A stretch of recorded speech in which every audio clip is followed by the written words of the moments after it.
Welcome to Therapy Tech and Takeout, where humor meets healing with bite-sized chunks of wisdom and techie tips. I'm Toni Teixeira. I am a therapist, entrepreneur, recovering overthinker, and a bit of an ethics nerd. And I'm Jackie Toale, an entrepreneur, unapologetic spreadsheet addict, and Lawrence stand-up comedian. How you doing, Toni? How's your week? What you vibing on this week?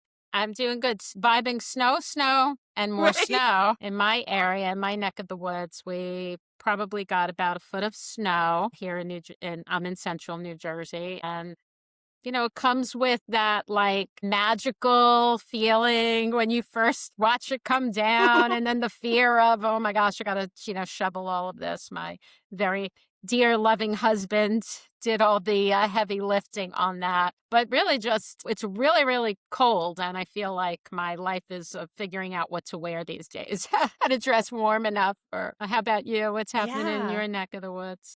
It's a little chilly here, but nothing obviously like what y'all are dealing with up there. Florida kind of luckily avoided the brunt of the storm part of it, at least. We've got the cold now, but yeah, geez, I am so excited. I have house guests this week.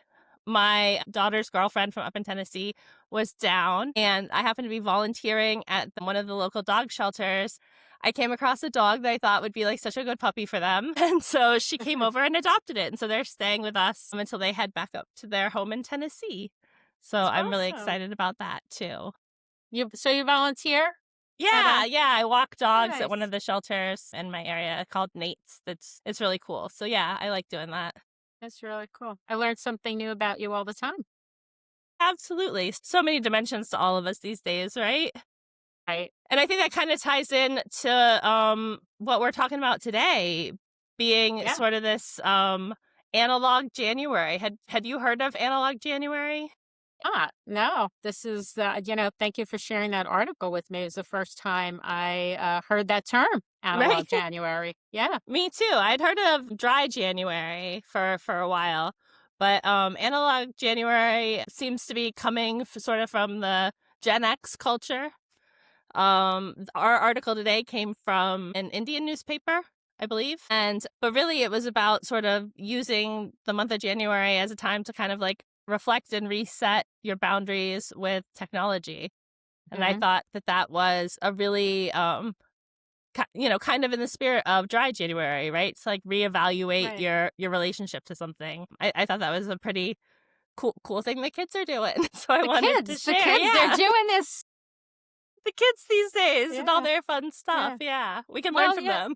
It's interesting. It's kind of like, yeah, the kids kind of start things that end up feeding into the rest of our culture. And I think it's a great thing for anyone to try. When I read the article, I think the focus was really on intentionality. It wasn't like just giving up your devices for the sake of giving them up, but to really having more choice and to choose them intentionally and to also choose intentionally other things. So I think it was really all about mindfulness. Yeah, absolutely. And I think that there's another current event I heard about. I don't know if I think that the trial just started with, I think it's a teenager who's suing a lot of the large social media companies for creating an addictive platform intentionally for kids. Oh, And okay. I didn't hear about this. Brief me. I like we're relying on my like half information, but there's apparently a big lawsuit, and a lot of I think Zuckerberg is scheduled to testify, and a couple other sort of platform owners from big tech are scheduled to testify, and I believe it's a teenager who is suing them, stating injury from the addictive nature of their platform, kind of a la Mm-hmm. tobacco or Yeah. but I don't know that this is necessarily a class action. I think this is like there's a whole bunch of lawsuits apparently in this realm, but from what Mm-hmm. I heard, at least on like the brief little news update snippet I heard about it today, this is a big one and that a lot of people are paying attention to it. So it seemed also kind of in line with this, right? Like there's a potential that these platforms, have by nature, Yeah. sort of trying to trigger sort of that addictive response Yeah. Well, from us. going online, people get that dopamine hit. Hmm. and getting that over and over again and never getting that initial hit as strongly as you did and like searching and seeking for it. That's kind of like what happens Right? with addiction, and that happens with the whole scrolling and getting on social media. And I So think that's really intention is interesting. such a big part of Yeah. being able to break those cycles, right? To be able to like notice those triggers and those things as they come up, Yeah. in the extreme, in an addiction standpoint, but just sort of even in our everyday lives when we want to make a change for habits and things like that. I think intentionality and that's where this starts. So I also thought that was really a good place. The place to intervene is really what's happening right before you're picking up the phone or going to your laptop, to notice and be aware of what's happening inside before you reach, right? Because that habit, that quick behavior, that impulse to do it, something is happening before that, Mhm. and we're really not aware of what that is. And that article really talks about also building other parts of your life up, Yeah, hobbies, which I really loved, hobbies and going social. outside in nature, Yeah. Yeah, going for that being. morning walk, I thought, yeah, it was a great idea.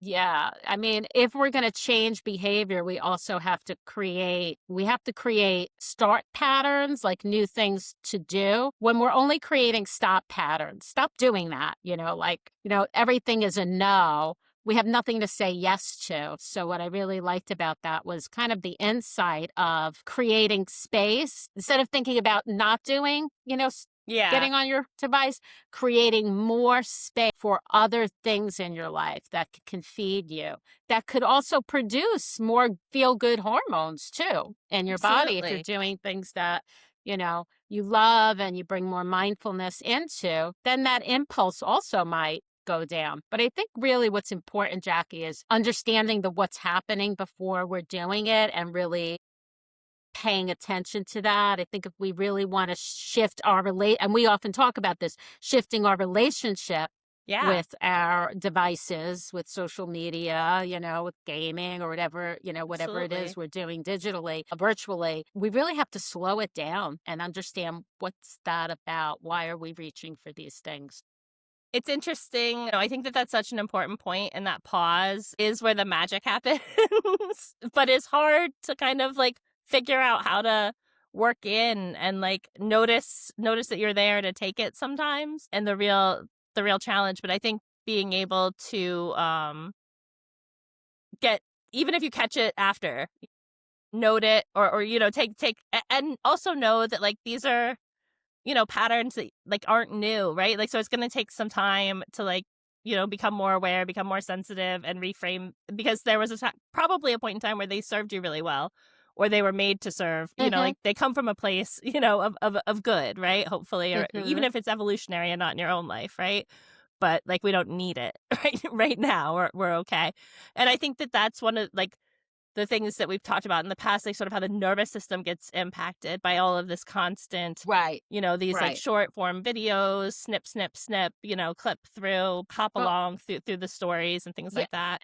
And I'm glad you brought that up because our nervous system was never meant to be flooded over and over again. So everything that's happening in the news right now, all the images on a nonstop replay, it is important to be aware of what's happening in the world. This is affecting everyone. And having it fed over and over again every time we see it, it's like our nervous system is saying, we're still in danger. We're still in danger. And it's being really on high alert over and over and over and over again. And that's not really kind of how we're meant to live unless Right. we really are living in, kind of in danger where, we're being attacked all the time. But that can really be so troublesome. Walking away really can give your nervous system a chance to reset. I think when there's like so much fear and anxiety about what's happening in the world, we also don't want to push it down. I'm kind of doing a PSA for therapy, right? Or for like No, for real. processing because I Please think do.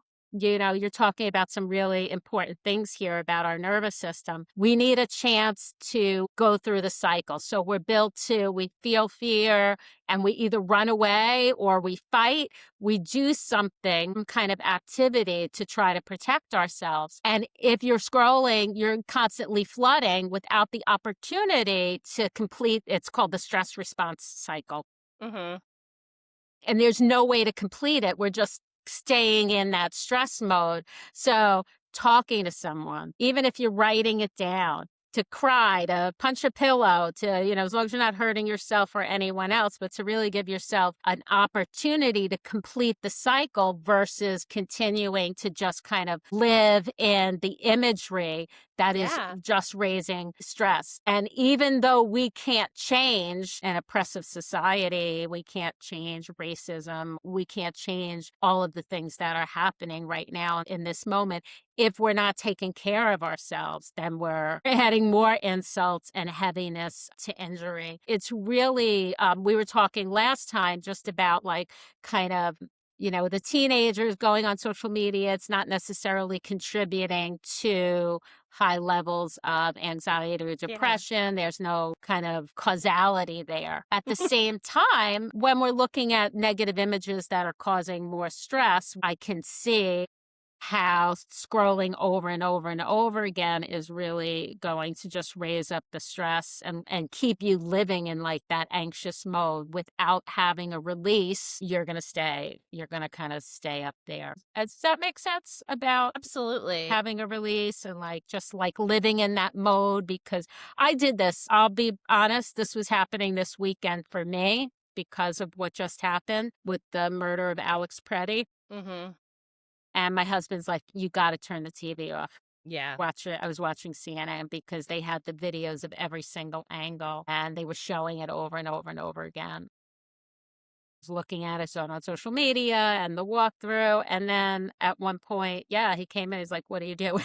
Like, Yeah. turn that off now. And I really had to. I could feel the anxiety and the stress like in my body. And I had to do some things to take care of myself. Yeah. Kind of went off topic there, No, as but we I think usually it's do. right, but I think that's We're so totally important.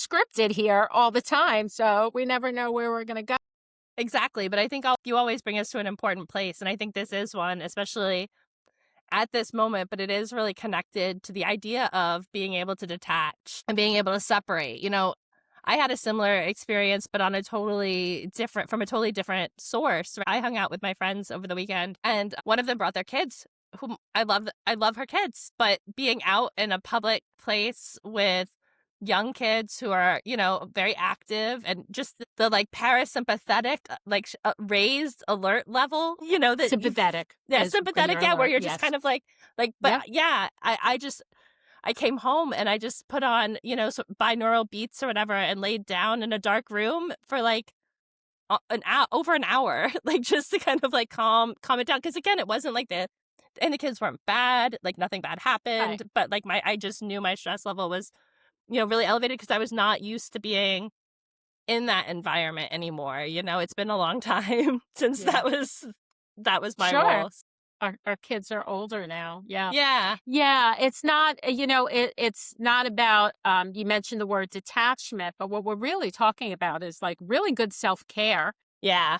And being able to, earlier too, we're talking about slowing it down and noticing what's happening. So you were able to slow it down enough to notice what impact it was having on you, and then do something about it. I needed an outside Yeah, you force, were my lucky enough you had husband. the outside force, yeah. Yeah, but then when he left, I'll tell a little bit on myself. Like a few hours later, I got the urge to put the Yeah. TV back on, and I did. And I could feel the rising up of it, Mhm. and I said, "Oh, no, this is not what I wanna do," and I Yeah. turned it off Yeah. because he cued me in. I noticed what was happening inside of me, and it felt so yucky, and I was like, "Do I really wanna feel that, like, kinda yucky?" And I think it's because I got an opportunity to complete that stress response cycle. I did Yeah. some things for me with that energy so that when I stepped back in, I was like, I kinda completed that cycle. I was gonna be starting it over again. Yeah. and I didn't want to do And that. you It's you like I caught saw enough, yourself, yeah, right? heading in Yeah. that direction. Yeah. Yeah. So, analog January is also could be an opportunity to learn more about your body and learn more about your nervous system and where you need to pause. Yeah.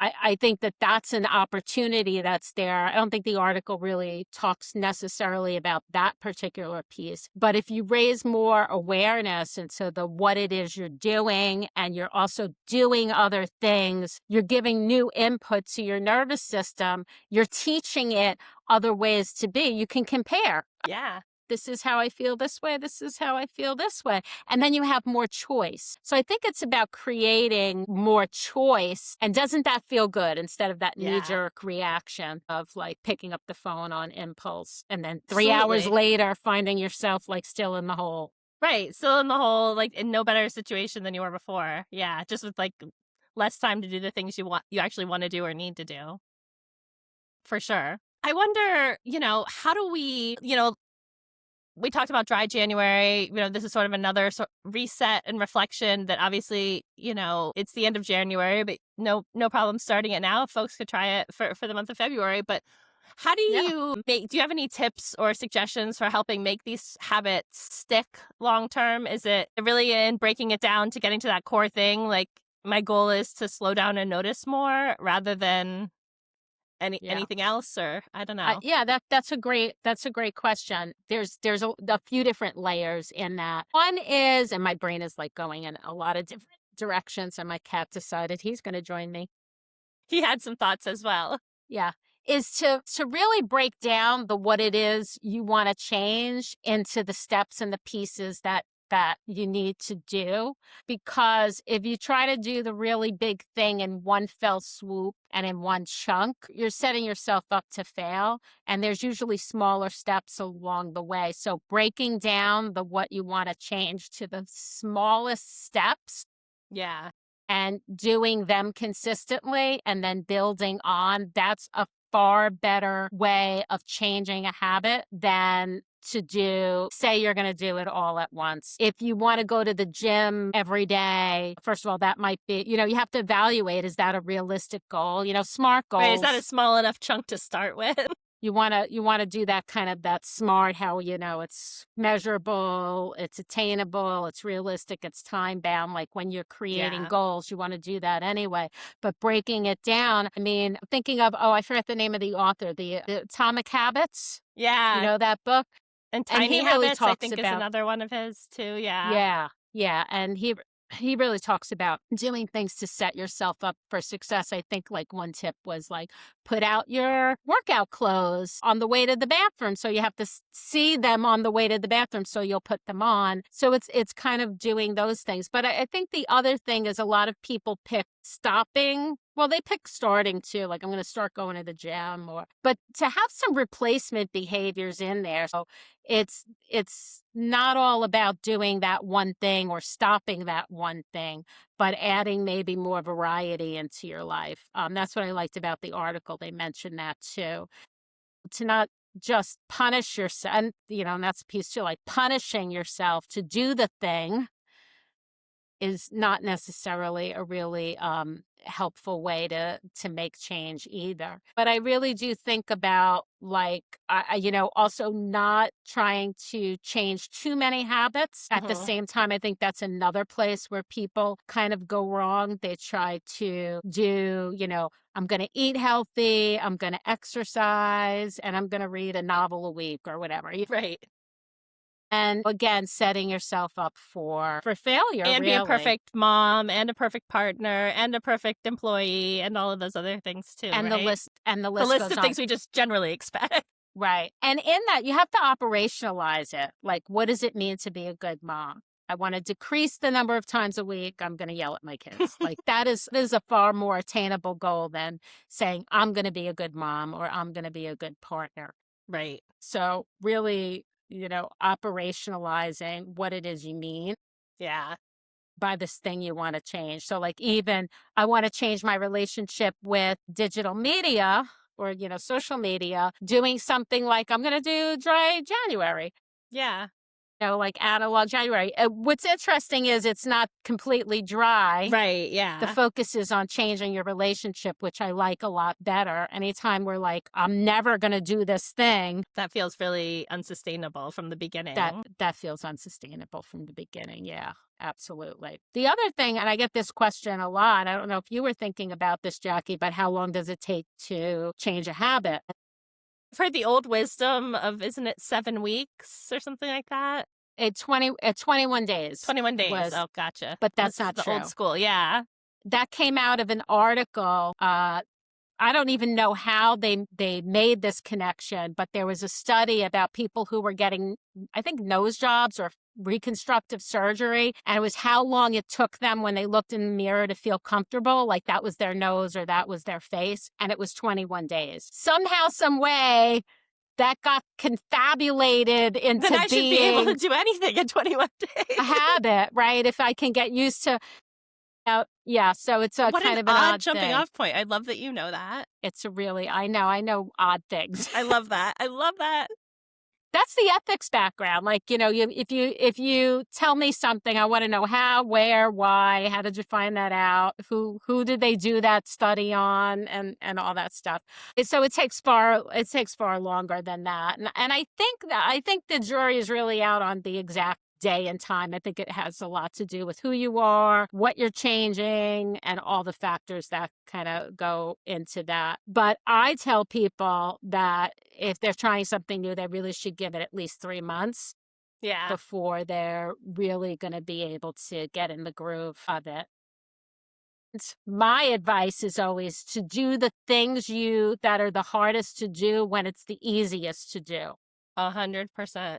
Because that's the test of time. That's the test of whether or not it's going to work, and to practice it when it's easy. So, for example, I teach people breathing techniques to help them calm their nervous system, to calm down. And I tell them, don't do this when you're nervous the first time. I actually want you to do it for Yeah. a couple weeks every time you feel calm and you remember, so that you can build the muscle memory and then you have access to it. Mhm. Because I found out early in my career, I give people tools to use when they were upset, and they'd say, that didn't work. Why didn't it work? I forgot to do it. I didn't Yeah. know I I had to couldn't do remember it. it when I was in a panic. Yeah.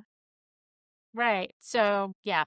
And it really is amazing for anybody out there who isn't a believer, like the power of some just like a good deep belly breaths or other types of intentional breathing. If you can't think of what was that specific thing I learned, taking a few deep belly breaths and trying to like sort of like center yourself is a good jumping off point in Mhm. my experience as someone who's struggled to like find places to make interventions and recognize that. And I think for me, one of the most important lessons I have learned here is, I think you called it out appropriately, to not, it's not that it's a bad thing. No, like it's not a punishment you're inflicting on yourself. You're not punishing yourself for doing something bad. It's really inviting that part in, recognizing that part like is there to serve you, but like just letting it know it doesn't need to do it right now is a really helpful part for as well, because I think it's easy to then get in the habit of punishing yourself into what you want as well, which winds up Right. not working long term either. Surprise. Right. Right. We can't beat ourselves up to Yeah. like do the thing that we really want or need. That's not going to be helpful. We can't bully our nervous system into calming down, Right. you know? Who knew? Right. I so appreciate that you shared, like, you use breathing. Like, it's something that, and I do too, like taking belly breaths. I mean, we both have nervous systems that are going to get dysregulated. And it's important to kind of learn some tools Yeah. that are helpful. Yeah. Thank you for sharing that. You do it Absolutely. too.